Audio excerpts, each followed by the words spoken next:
Amém, queridos. Então, a gente vai introduzir essa nossa igreja lá na Itália. Vocês podem vir. Não sei se vai caber todo mundo na minha casa, mas se vocês vierem devagarinho, a gente pode dar um jeito. Amém? É uma honra estar aqui com vocês. Fantástico. Estão aqui também meu cunhado, minha irmã, que são os nossos pastores de Campinas, as minhas sobrinhas lindas, a minha mãe. Então, todo mundo aí, minha mãe colou em mim enquanto eu estava viajando. Essa vai ser, acho que em 15 dias, a minha... Acho que 15 pregações ou 16, uma atrás da outra. Estou prontíssima. Estou muito feliz de estar aqui. Amo muito as pregações e o pastor Lamartine. Eu tenho que ver se agora eu vou amar ele ao vivo, mas por internet a gente já ama, né?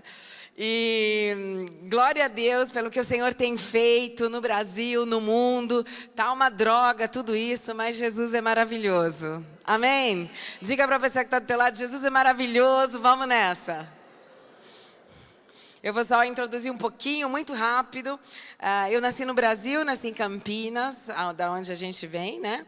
E fui para a Itália quando eu tinha 19 anos, conheci Jesus com 13 anos, comecei a pregar no mundo católico, no mundo carismático, fiquei bem conhecida no mundo carismático, porque desde pequenininha eu já pregava, porque eu fui apaixonada por Jesus desde o dia que eu conheci Ele. Tive uma experiência muito forte, física, com Jesus.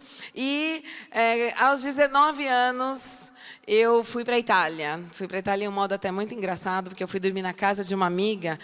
A gente era assim, jovem, a gente gostava de orar por endemoniado. Então, a gente tinha essa reunião na casa para orar por endemoniado. Aí eu vou na casa dela, ela está dormindo, a irmã dela está sentada, vendo televisão, e ela está vendo Tom e Jerry. Quem já viu Tom e Jerry?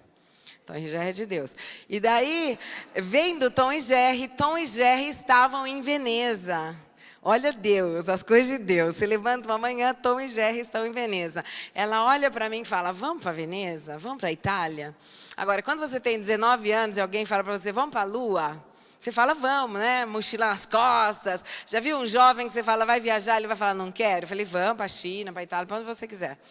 E o dia seguinte ela ligou e falou, olha, eu tenho uma herança, porque ela era bem mais velha do que eu, e eu sempre quis ir para a Itália, ninguém quer ir comigo, se você não tiver dinheiro, eu pago, depois você me dá, eu já vi as passagens, a gente vai embora daqui a um mês. Eu falei, não, peraí. Aí eu falei, não, mas espere, eu não sei se minha mãe quer que eu vá, eu não sei, Deus não falou comigo. E eu fui orar, eu falei, Deus, assim, eu vou orar, porque a menina está organizando tudo. E o Espírito Santo falou para mim, é a minha vontade que você vá para a Itália. E eu falei, mas Deus, você vai falar isso para mim com Tom e Jerry? Ele falou, então, eu falo com cada um no nível que ele se encontra. Eu falei, cara, o meu é muito baixo. Ele teve que desenhar, né? Ele teve que fazer assim, vamos desenhar a Torre de Pisa, Veneza. Aí ele desenhou, me colocou na frente do desenho. E aí eu fui. Então você vai falar, mas Deus pode fazer isso? Deus é Deus. Ele fala do jeito que ele quer. Para chamar a atenção de Moisés, ele botou fogo numa árvore. Ele é um cara assim legal. E obviamente, eu fui para ficar 9 meses. Quem sabe que Deus não fala tudo? Senão você não vai, né? Imagina ele falar para você, olha, está vendo essa viagem que você vai fazer? Então, você vai e nunca mais você vai voltar. Você nem vai, né? Mas ele vai falando devagarinho e a hora que você abre o olho, você está dentro do plano de Deus e já fazem 32 anos que eu estou ali. Aqueles 9 meses, que ele me chamou por 9, viraram 32. Mas Deus é maravilhoso. Eu chegando na Itália... A história é muito longa, não vou entrar nisso, porque eu quero pregar a palavra de Deus. Mas chegando na Itália, eu comecei a trabalhar muito com o mundo católico. Vivi em convento, fui líder de um convento franciscano, onde eu cuidava de várias casas, de vários jovens. Até um dia que eu fiz uma coisa que você não tem que fazer se você não quiser mudar. Eu comecei a ler a Bíblia. Fala para a pessoa que está lá, não quer mudar, não lê.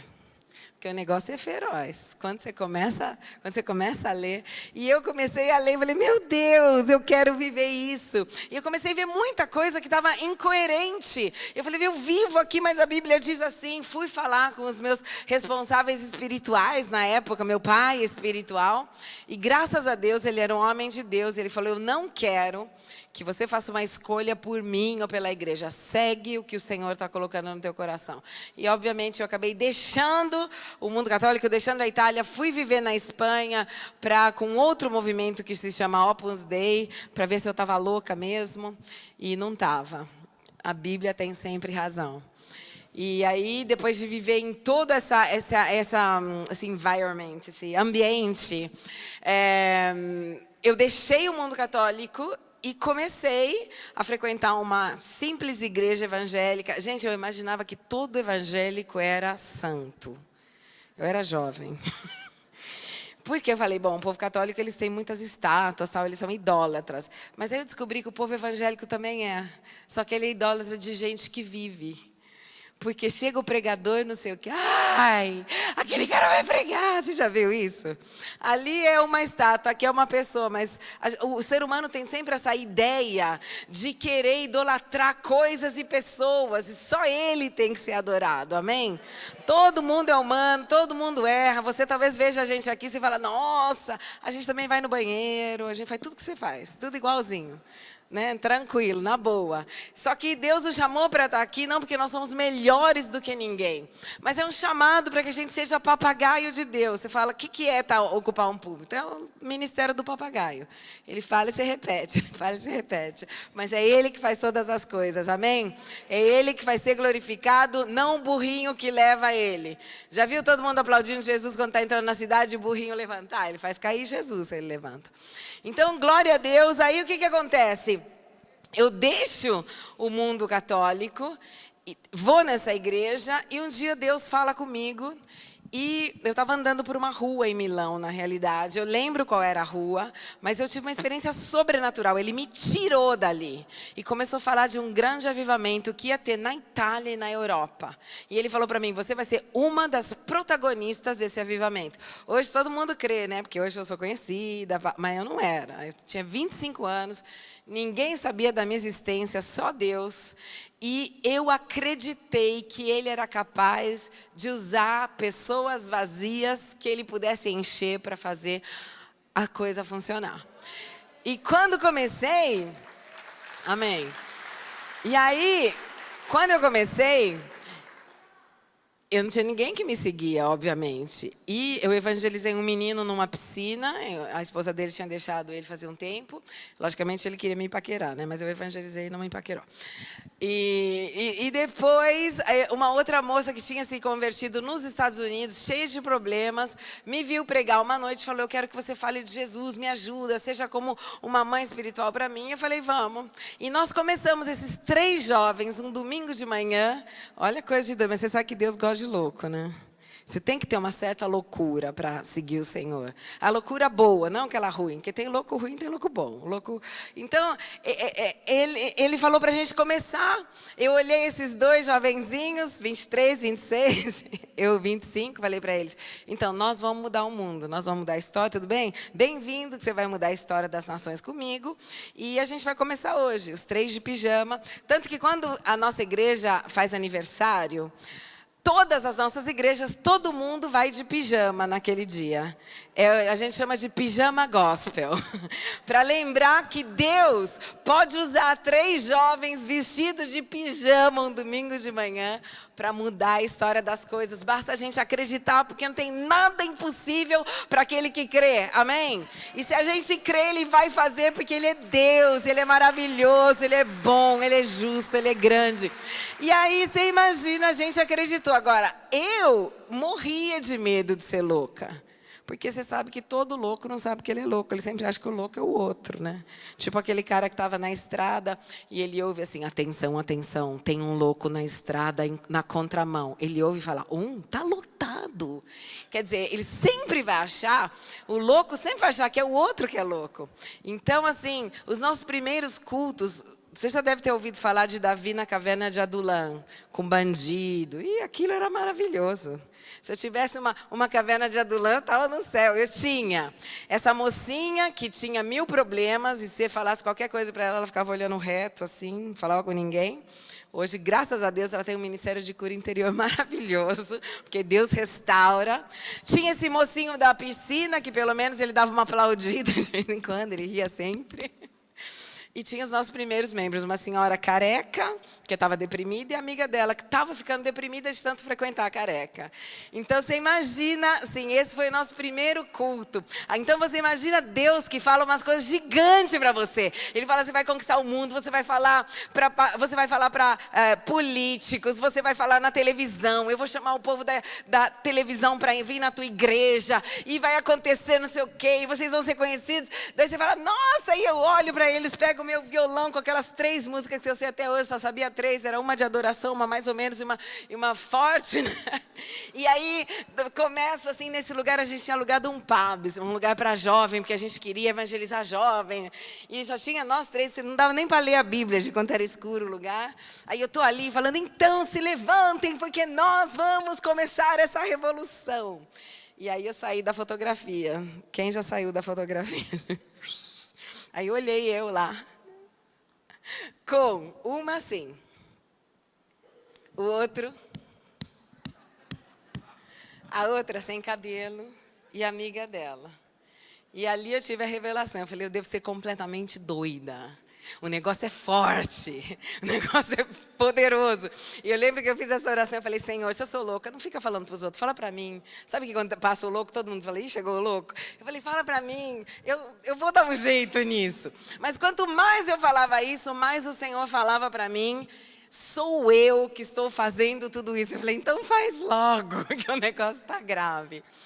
E, gente, nós começamos por esse medo de errar, a jejuar. Você fala, nossa, mas vocês jejuaram 1 ano, pra quê? De medo. Você já jejuou por medo? Eu já, 1 ano. Primeiro ano da nossa igreja, nós jejuamos 200 dias. Quer dizer, a gente fazia 40 dias de jejum e comia 2. Aí fazia mais 40 e comia 2. Parecia louco quando ia, estava acabando aqueles 2, né? Você pode imaginar, vai começar mais 40, a gente comia que nem doido. Perdemos um monte de quilo, ia orar, falando Deus. Até um dia que o pastor Marco Antônio, do Rio de Janeiro, eu fui traduzir a esposa dele num congresso, ele falou assim, você, sabe aquela coisa de Deus? Que você falou, nossa, será que sou eu? O Senhor te diz, para de orar para que eu feche essa obra. Na minha oração, fecha isso. Não fala mais comigo não, não está certo. Para, é Deus, é Ele que falou com você. Eu falei, gente, sou eu. Eu lembro até que eu falei, gente, sou eu. Pode, sou eu mesma. E aí eu resolvi acreditar, não só que Deus podia fazer, mas que Ele ia fazer. Amém? E foi assim que a nossa igreja começou. Ninguém acreditava na gente, eu sou a primeira pastora mulher de toda a Itália. Hoje tem mais, mas na época, e sênior, não mulher do pastor, a pastora principal. Não sou casada e não se coloque na lista, porque eu resolvi que eu não vou casar, que eu vou viver só para Jesus. Já falo para não colocar na lista, porque tem gente que se coloca depois, né? Tem até um monte de pastores que... Gente, tem até um monte de pastores que querem inventar um casamento para mim. Uma vez um pastor convidou, tinha assim, sei lá, o irmão da esposa dele, ele veio até de peruca. Eu falei, não, de peruca não dá, cara. Eu falei, meu, tem um mínimo de dignidade. Apresentar um de peruca com essa peruca foi complicado. Mas tudo bem, na África também, passava um monte de africano. Falava, você conhece? Mas tudo bem. É uma minha escolha, então não se coloque na fila, pastor, não procura ninguém para eu casar. E vamos lá. E então Deus começou, e foi assim que a nossa igreja começou. Nesse Ninguém Acredita, Ele foi fiel. Depois de algumas semanas eu estava no centro do Partido Comunista, orando com o líder do Partido Comunista italiano, que na época chamava Trabacchini, ele chorando, segurando a minha mão, aceitando Jesus, com essa menininha que estava acreditando. O Senhor de verdade trouxe na nossa igreja. Eu falei para um monte de políticos, saiu um monte de televisão, de revista, veio um monte de artista na nossa... Tudo que Deus falou, Ele fez, porque Ele não é homem para mentir e nem filho do homem que diz uma coisa e não faz. O que Ele diz, Ele faz, o que Ele começa, Ele termina. E eu creio que você tem a grandeza de Deus dentro de você. Você tem que acreditar que nós não nascemos só para viver, crescer, estudar, casar e ir de férias. Tem algo maior para a nossa vida. Deus tem um plano muito maior para cada um de nós. Nós temos só que crer que Ele pode usar gente como nós. Porque às vezes a gente fala, Deus pode usar a pastora, o pastor, o não sei quem. Ele quer usar você. Ele quer fazer coisas grandes com você. Eu creio que se eu tivesse bloqueado isso, dizendo, não sou capaz, não vou fazer nada, provavelmente hoje eu nem estaria na Itália, nem estaria fazendo o que eu estou fazendo. Mas quando eu resolvi que eu ia acreditar nessa loucura, tudo começou a acontecer. Creia, se Deus te deu uma promessa, creia, não importa. Mesmo que as circunstâncias sejam contrárias. Você pode imaginar, eu sempre conto desse primeiro culto, porque era muito difícil pensar que Deus ia fazer desse povo uma igreja que hoje ia ser influente em todas as nações. Se você olhasse, quanto você ia dar para nós? Fala aí. Você vai nessa igreja, tem aquela sem cabelo, amiga da sem cabelo, aquela que...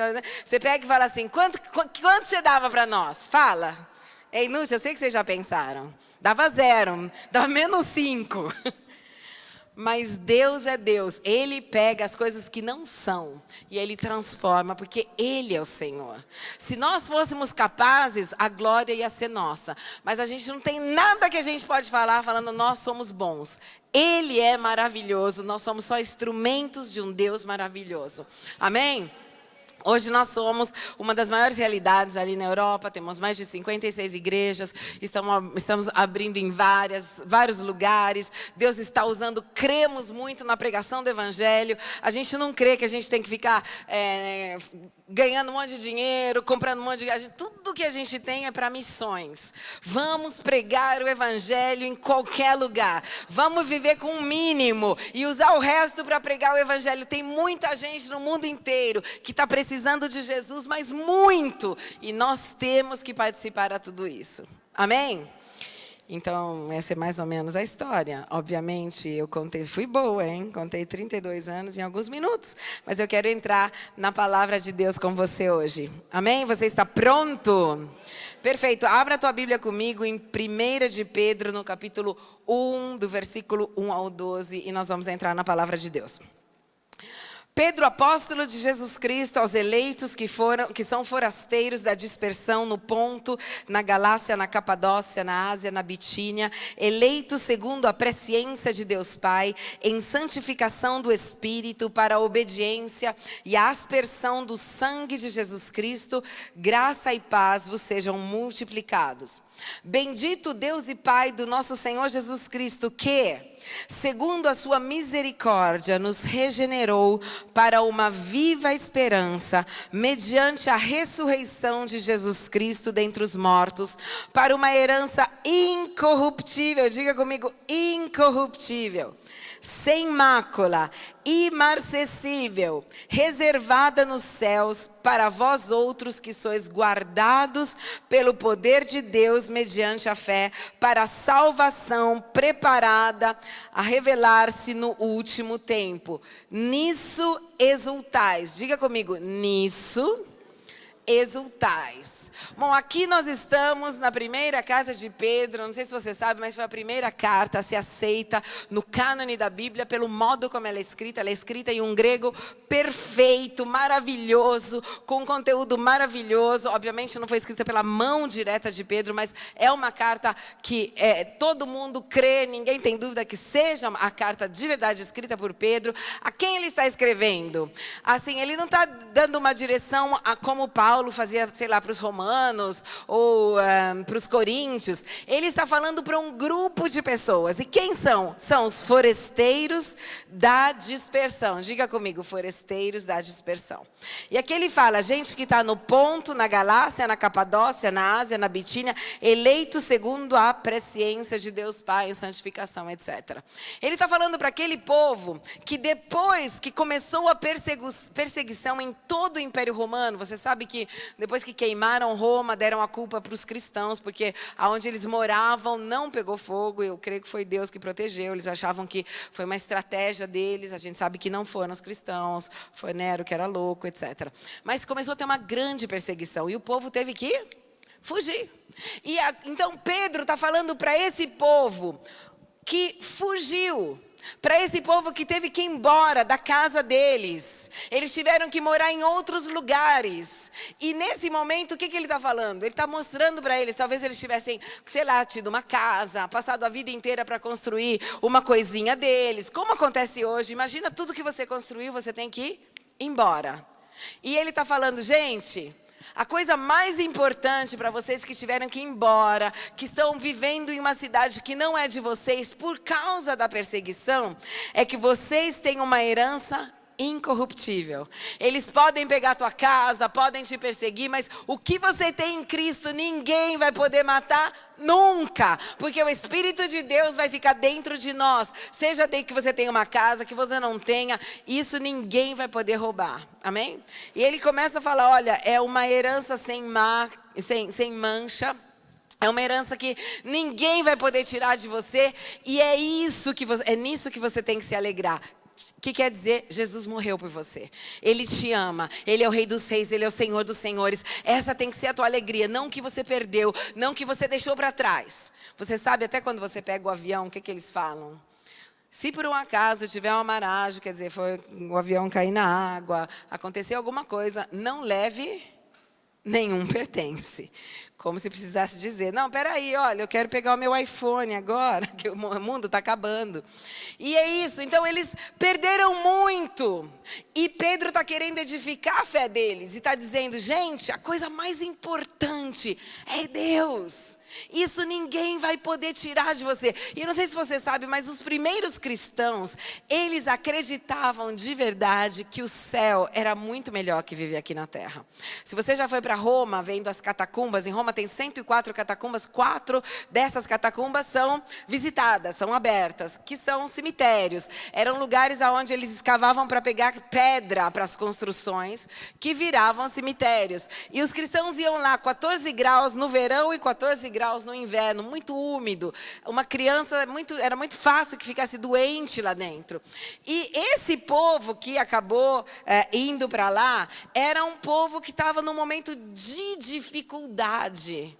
Mas eles criam. Por que a gente sabe que eles criam? Se você vê todos os restos que os cristãos deixaram lá, tinha gente que morria com facilidade por causa da umidade do lugar.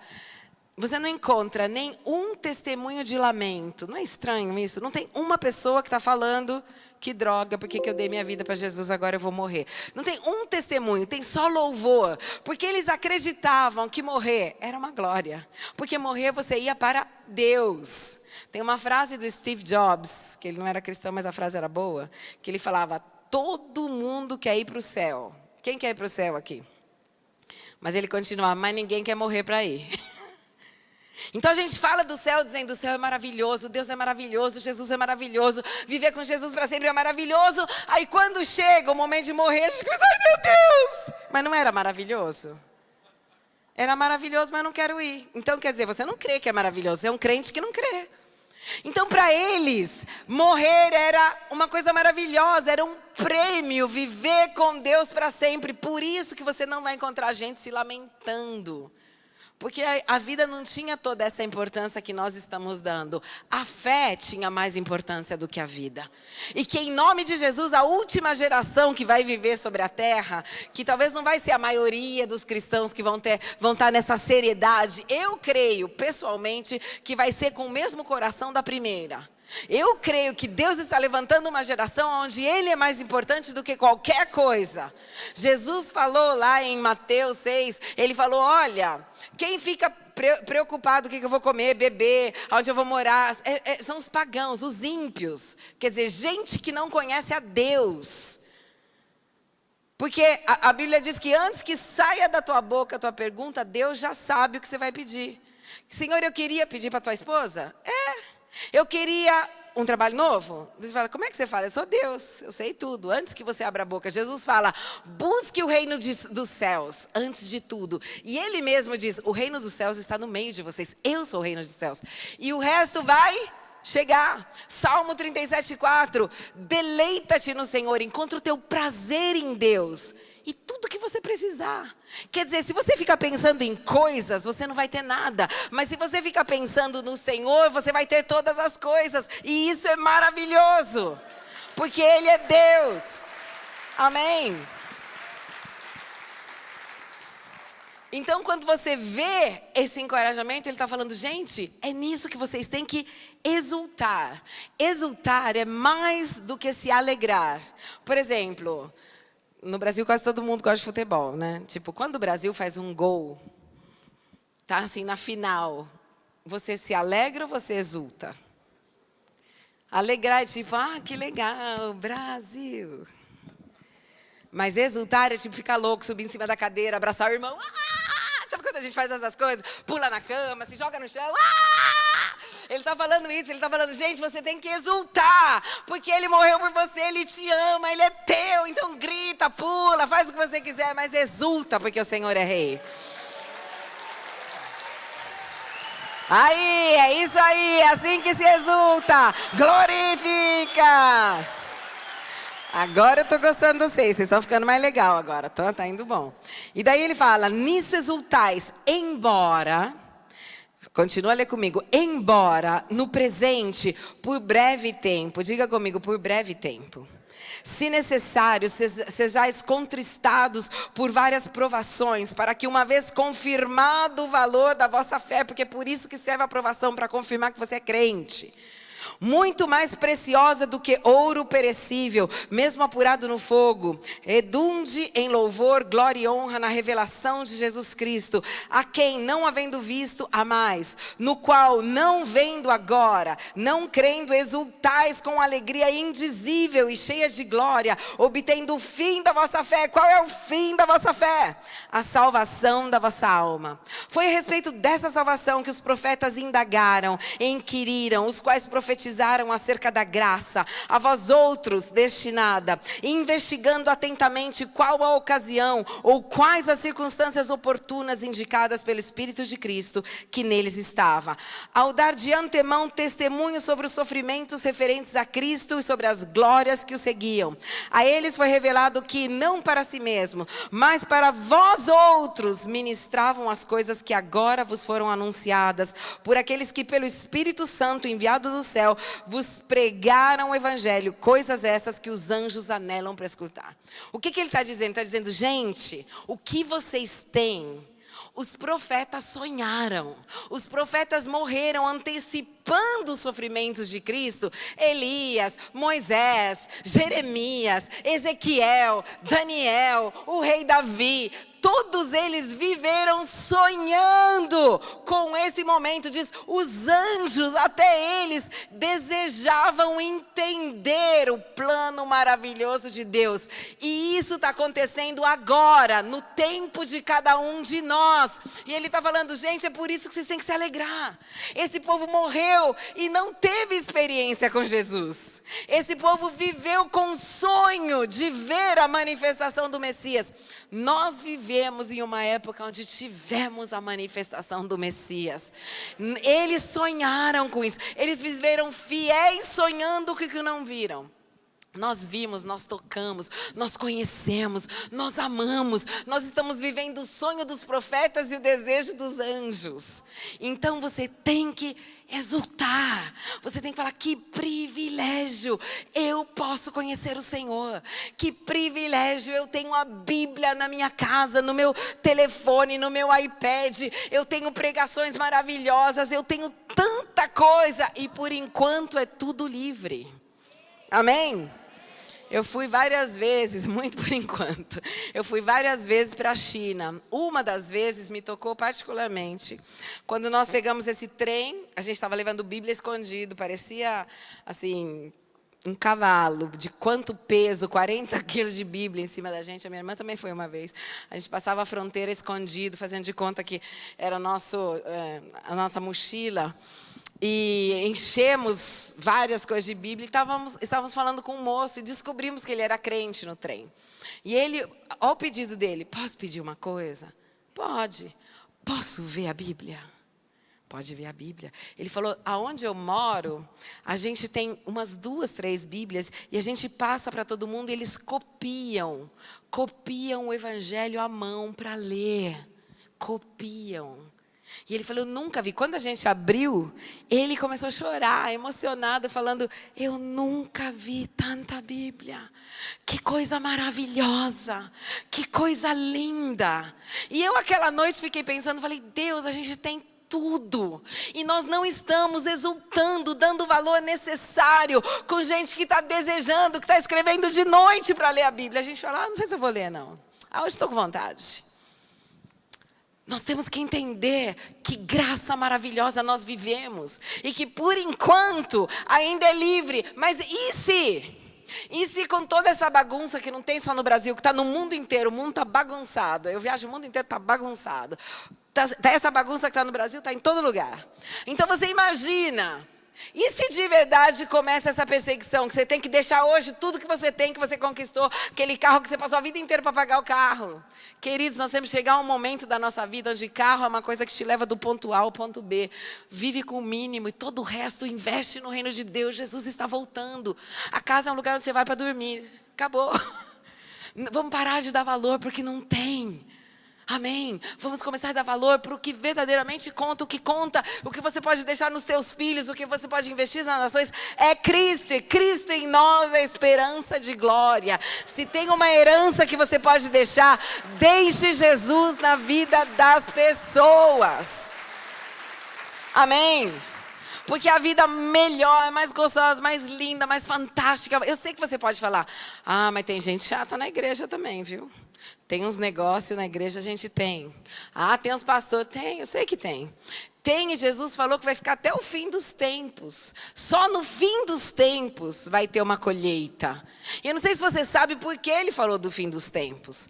Porque o grão e o joio crescem junto. Quem já viu uma plantação de trigo? Quando eles são pequenininhos, eles são idênticos. Você não sabe qual que é o trigo e qual que é o joio. Mas quando ele cresce e está maduro, é super fácil. Porque o grão dobra a cabeça. Ele faz assim, ó. E o joio fica em pé. Por isso que ele falou até o fim dos tempos. Porque Deus está dando a chance que o milagre, que você que talvez seja joio, possa ter o milagre de virar grão. E só aquele que dobrar a cabeça, a obediência ao Senhor dos Reis, ao Senhor dos Senhores, Rei dos Reis, só esse vai viver com ele. Amém? Tem muita gente que vai ficar assim, aqueles que se acham, deixa eles se acharem. A Bíblia diz de alguns tipos dessas pessoas. Eu individuei 3 tipos de pessoas que nós encontramos na igreja que não vale nada. Mas vão ficar lá até Jesus voltar, tudo bem, a gente vai suportar eles, é o nosso exercício. Olha aqui, Judas no capítulo 1, versículo 12 diz assim, estes homens são como rochas submersas, Judas 1 do 10 ao 11. Estes, porém, quanto a tudo o que não entendem, difamam. Diga comigo, não entendem, difamam. E quanto a tudo o que compreenderam por instinto natural, como brutos sem razão, até nessas coisas se corrompem. Ai deles, porque prosseguiram pelo caminho de Caim e movidos de ganância se precipitaram no erro de Balaão e pereceram na revolta de Corá. Então está falando de esses 3 tipos de pessoas e diz assim, esse povo, o que eles não entendem, eles difamam. Eu não entendo porque na Bíblia está escrito que a gente precisa ter relação sexual só depois do casamento. Eu não entendo isso. Então eu falo mal da igreja, de Deus. Eu não entendo porque a posição da igreja é essa e crê na família natural. Eu não entendo. Então o que faz? Começa a difamar e falar mal, até dentro da igreja.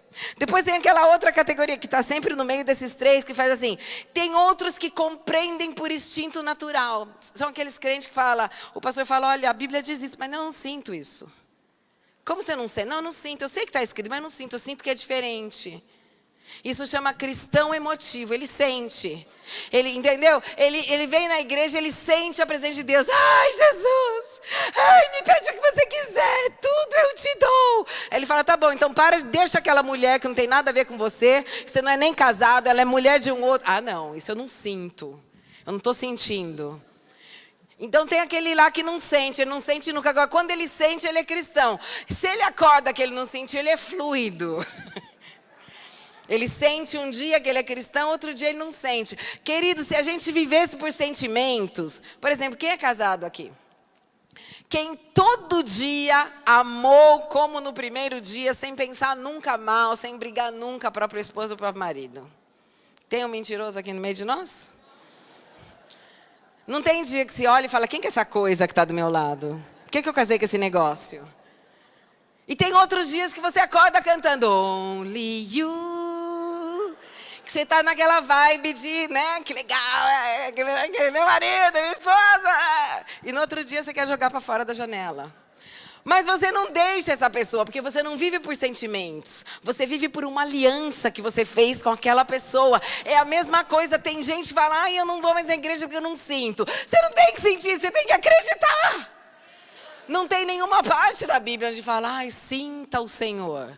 Tem escrito, creia. Nós não vivemos pelo que vemos. Nós não vivemos pelo que sentimos. Nós vivemos pelo que cremos. Isso é fé.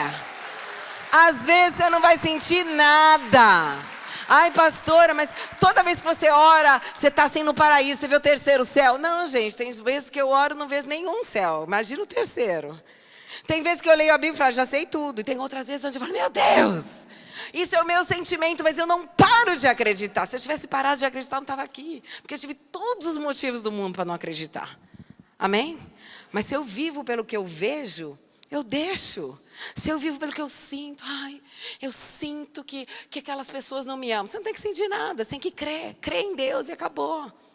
O que Ele diz é o que Ele diz. Amém? E continua e fala assim, essas pessoas, ai deles, porque prosseguiram pelo caminho de Caim. Quem são aqueles do caminho de Caim? É aquele que vê alguém prosperar na igreja e em vez de chegar e falar, como é que você conseguiu ter tanta prosperidade? Me ensina. Olha e fala assim, certeza que roubou. Teve essa prosperidade aí, não é de Deus não. Aí está dando super certo alguma coisa. Ele fez alguma coisa, não, impossível que esteja dando tanto certo desse jeito. É aquele que quando vê o irmão prosperar, em vez de aprender com ele como ele está servindo Deus, quer matar ele. Porque não gosta de ver a bênção do outro. Depois tem esse outro tipo que diz, alguns que por ganância se precipitam no erro de Balaão. Eu acho que você sabe disso, Balaão, ele sabia que Deus queria abençoar Israel, mas a galera começou a dar dinheiro para ele e ele negociou princípios. Tem aqueles que por dinheiro negociam princípios. Não vou pagar essa taxa não. Jesus sabe que eu estou precisando. Vou dar meu dízimo não, porque eu estou precisando. Gente que negocia princípio por dinheiro. Tem na igreja? Lógico que tem.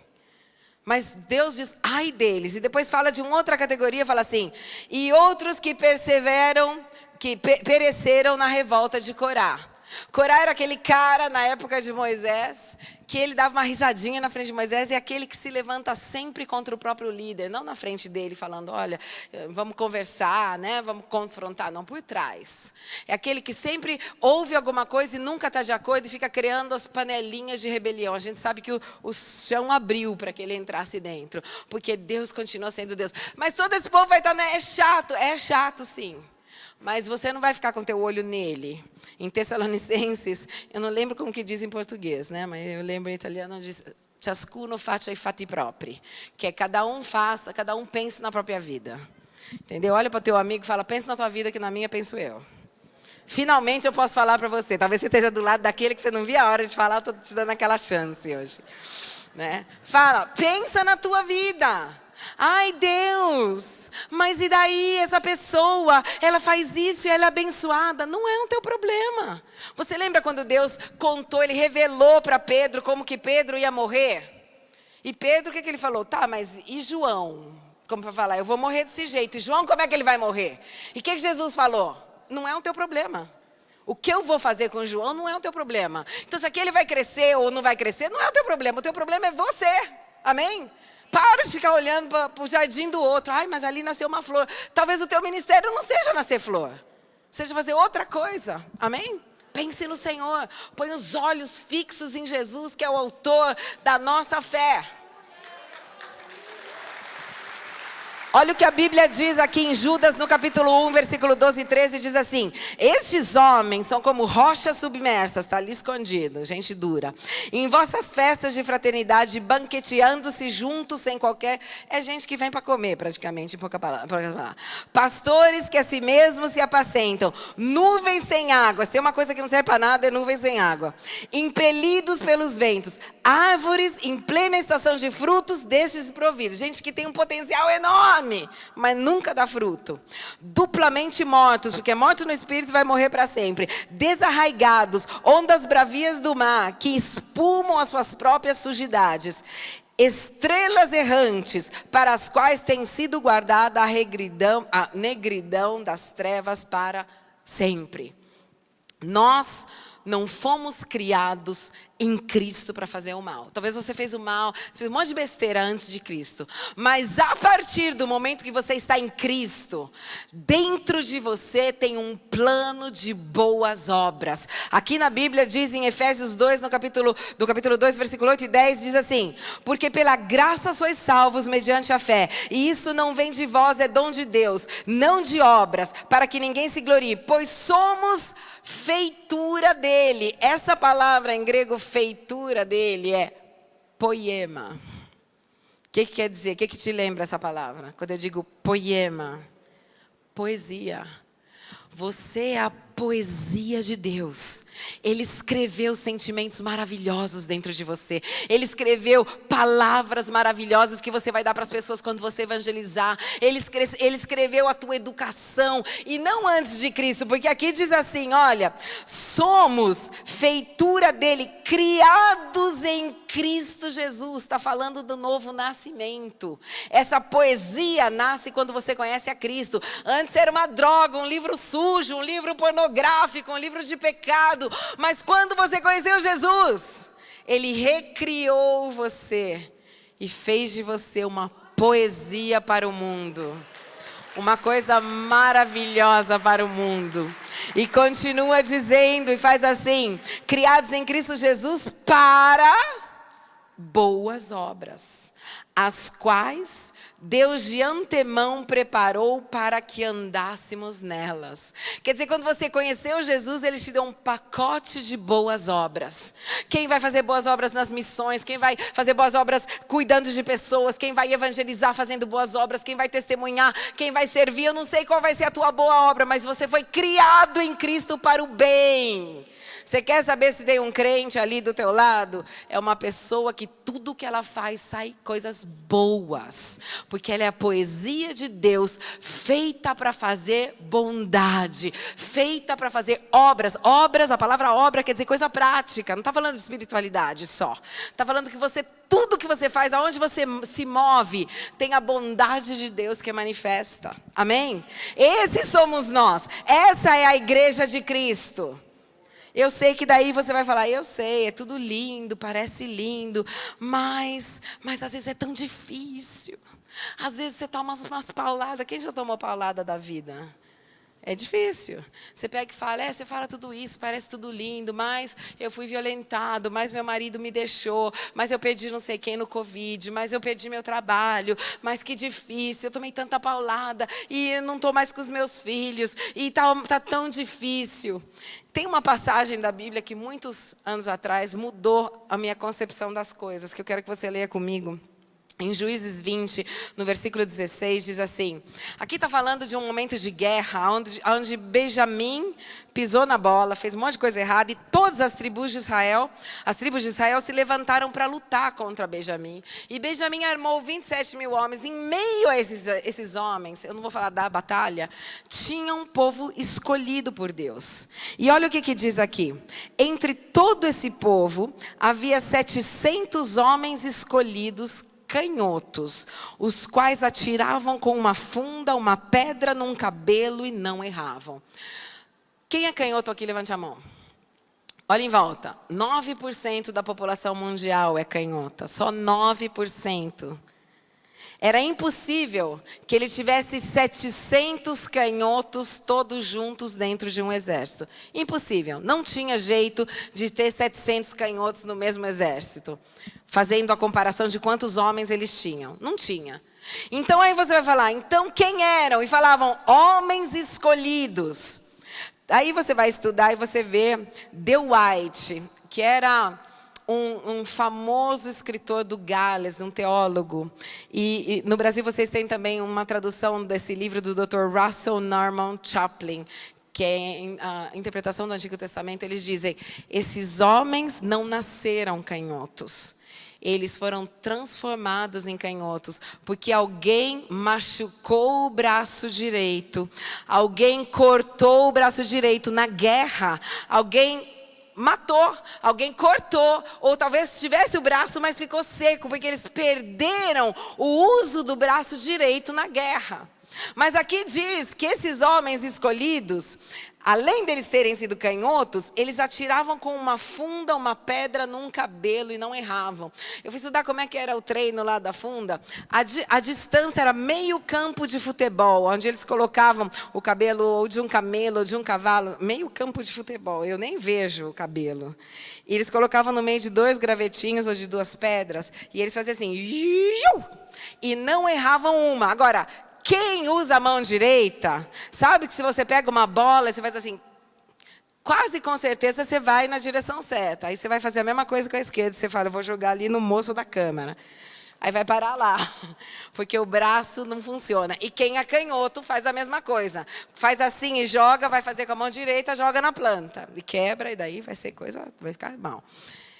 Esse povo teve que treinar muito para não errar nunca. Aqui está dizendo que eles não erravam nunca.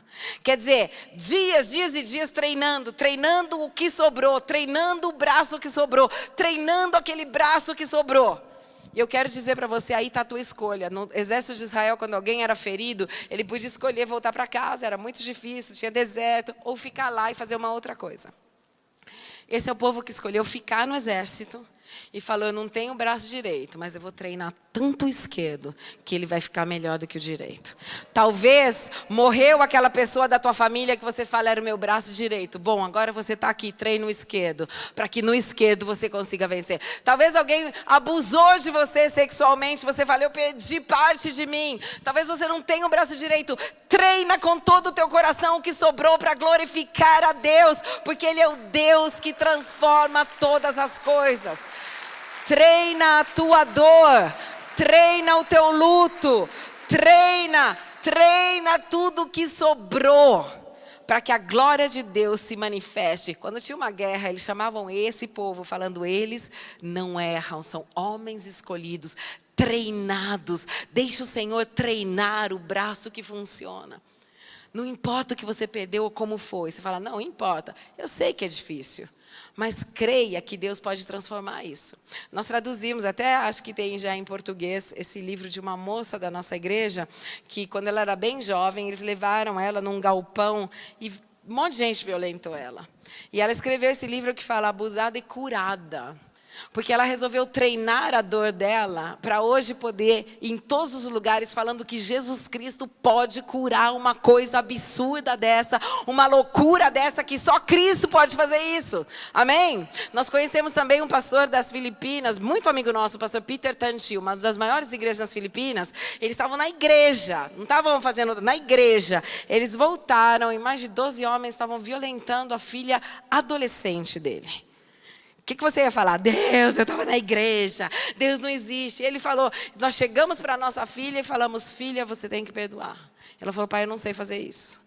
Ele falou, mas nós vamos aprender juntos. Hoje ela tem um título reconhecido mundialmente, uma das melhores psicólogas do mundo na área de abuso sexual. Quer dizer, alguém que transformou aquele único braço que sobrou para a glória de Deus, falando, diabo, você pode quebrar um braço, mas eu tenho outro. Você pode procurar roubar uma parte de mim, mas o que sobrou vai glorificar a Deus e vai glorificar mais do que o outro braço, em nome de Jesus.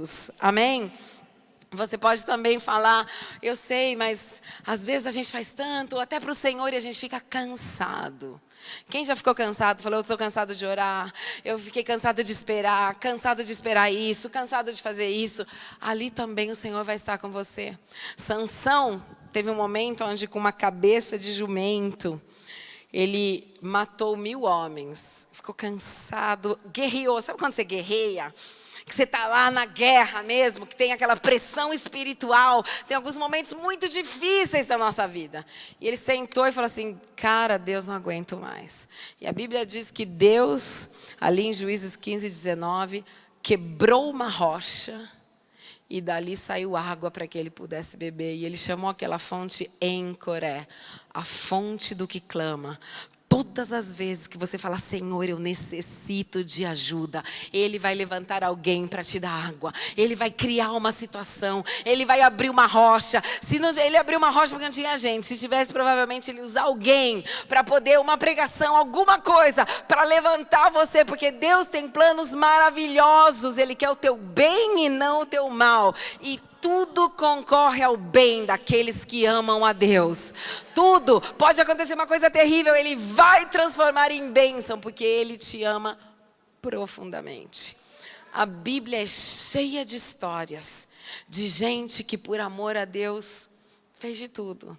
Lá em Hebreus, no capítulo 11, do 32 ao 38... diz de todas as pessoas, tiveram pessoas que foram cegadas, cortadas, outras que foram massacradas, fizeram um monte de coisa por amor a Deus. E mesmo fazendo tudo isso, ainda não tinham encontrado o Rei da Glória. Nós que encontramos o Rei da Glória, não podemos mais ser cristãos indecisos. Se você quer ter tudo de Deus, dê tudo para Deus. Ele está procurando uma geração de gente com a pele dura. Ele está chamando uma geração de pessoas que creem profundamente que Ele é Deus, custe o que custar. E essa vai ser a geração dos últimos tempos. Amém? Sabendo que Ele vai ter sempre uma solução para cada um de nós. Eu quero concluir contando para você, eu venho da Itália, e na Itália tem, lá em Veneza, o corpo de uma santa, que é conhecida no mundo inteiro como Santa Lúcia. Aí o povo diz que ela cuidava dos olhos, isso é tudo coisa popular, não tem nada a ver com olhos. Essa menina tinha 21 anos. E tinha Pescasio, que era esse homem que queria casar com ela, um governador, mas ela não queria. E daí o bispo da época falou para ela, porque ele queria, porque ela tinha a herança do pai dela que tinha morrido. Aí ele falou assim, por que você não dá para os pobres a herança? Ele não vai mais querer casar com você. E essa moça começou a se opor, dizendo, eu não vou fazer o que Deus não quer. Eu não vou me colocar com um pagão. Eu não vou entrar nessa. E eles resolveram que iam matá-la. Só quando procuraram pegar ela, a história diz que ela ficou tão pesada que vários homens não conseguiam pegar ela. Aí eles queriam matá-la, violentaram ela, mas ela falou assim, vocês podem destruir o meu corpo, mas vocês nunca vão destruir a minha fé.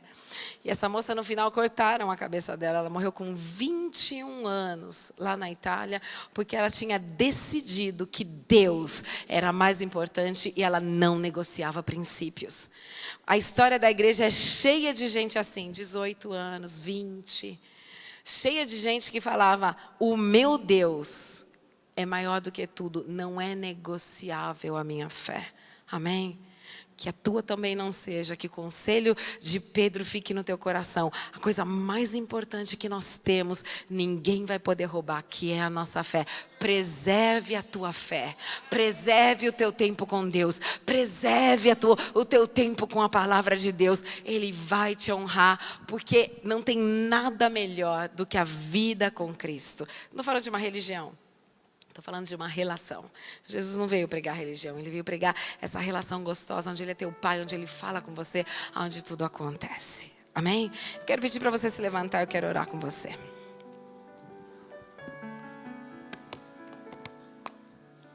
Eu quero pedir para que você levante a tua mão agora. E você diga, Senhor, eu quero pedir perdão. Porque às vezes eu não percebo a grandeza e a beleza da fé. Senhor, eu quero hoje na tua presença dizer, encontra em mim aquela geração que entende que a fé é o valor maior que nós temos. Encontra em mim uma fé inegociável. Eu quero depor hoje diante de Ti todos os meus desejos por coisas. Eu quero concentrar o meu desejo na Tua presença. Deleita-te no Senhor e Ele vai te dar todo o desejo do teu coração. Diga: eu quero Te adorar. Senhor, eu fui criado para fazer boas obras. Manifesta, diz para mim o que Você tem para mim. Eu quero entrar nas minhas boas obras. Eu te peço perdão, Deus, pelo meu juízo. Às vezes eu fui um desses crentes aí, mas eu quero hoje, se talvez eu tenha sido um joio, eu quero ser aquele grão, aquele trigo que se dobra na Tua presença e diz: Rei dos reis, Senhor dos senhores, aquele que dá água para aquele que está cheio de sede, aquele que treina a dor para transformar em alegria. Eu estou aqui para Te amar, porque Você é Deus. Manifesta o céu na minha vida, na minha casa. O Senhor tem falado para mim: treina uma geração de verdadeiros cristãos. Treina uma geração, porque Jesus está voltando, de gente que está vivendo o céu, de gente que entendeu que o céu é a melhor destinação que nós podemos ter. Treina uma geração onde não importa mais as coisas, importa o Senhor de todas as coisas. Treina uma geração que não ama mais a obra do que o Senhor da obra. Às vezes a gente até ministro, a gente faz um monte de coisa para a igreja e esquece do Rei da igreja. Volte a adorar o Senhor. Levante a tua mão e fale: Senhor, eu estou aqui. Eu quero adorar Você. Eu quero amar. Eu quero viver o céu. Eu quero o céu dentro do meu coração. Eu não sei se você está aqui talvez pela primeira vez ou está olhando a gente por internet. Talvez você ainda não conheça. Mas saiba uma coisa: a fé da qual eu estou falando é algo tão forte que você está disposto a morrer por ela. Alguns entraram na boca do leão para dizer: eu não renego essa fé. Se você quer conhecer Jesus, se você não quer ser só admirador de Deus, mas quer conhecê-lo, diga: Senhor, eu quero conhecer Você. Eu quero entender a grandeza, quanto é amplo, profundo a Tua presença na minha vida. Eu quero o céu. Comece a adorar o Senhor. Comece a dizer: eu quero o céu. Talvez você seja aquela pessoa que está sem braço hoje. Fala: nossa, eu tomei uma paulada na minha vida. Pastora, você nem sabe. Fale hoje para o Senhor: eu te dou meu braço esquerdo. Eu quero treinar o que ficou. Eu quero Te glorificar, porque eu tenho ainda um braço esquerdo para treinar. Eu quero Te glorificar, porque Você vai me dar força no meio da minha fraqueza. Você vai tirar da minha fraqueza a força que vem do céu, porque Você é Deus, não é um homem que está brincando com a minha vida. Ele não está brincando com você, Ele ama a tua vida, Ele quer a tua vida.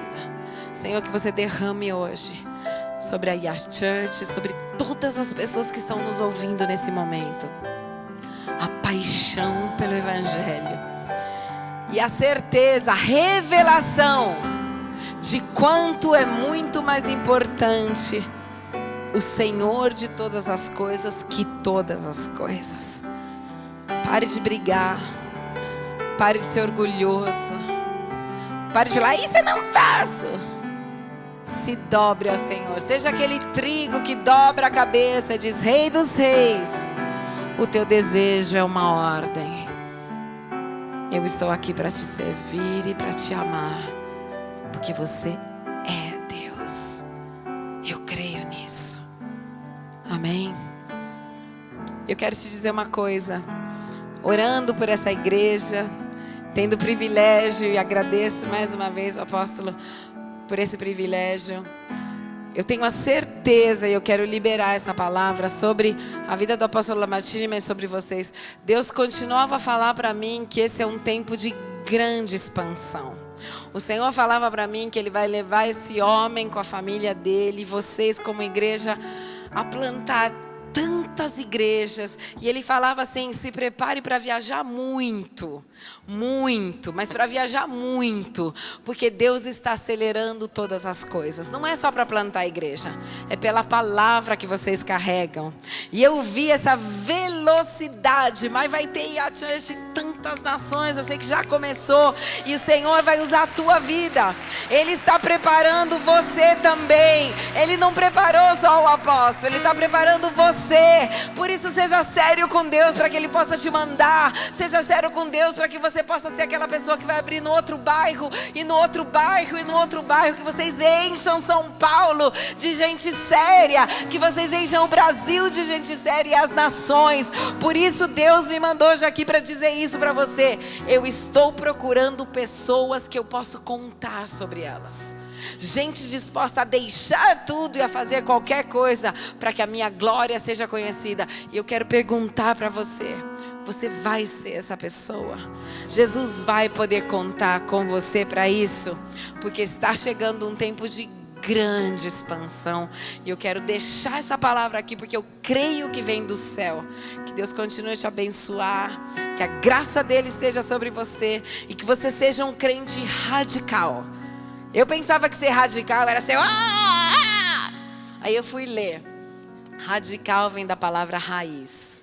O crente radical é o crente que é o crente como eram os primeiros cristãos, que não descem a nenhum compromisso, estão firmes na palavra e na doutrina de Deus, que vivem para o céu, e o céu importa mais do que todas as coisas. Que Deus continue a abençoar vocês, que a graça e o amor de Deus esteja sobre todos vocês, em nome de Jesus. Obrigado mais uma vez por esse tempo juntos, vocês são especiais, e o apóstolo Lamartine também, com a família dele. Muito obrigado.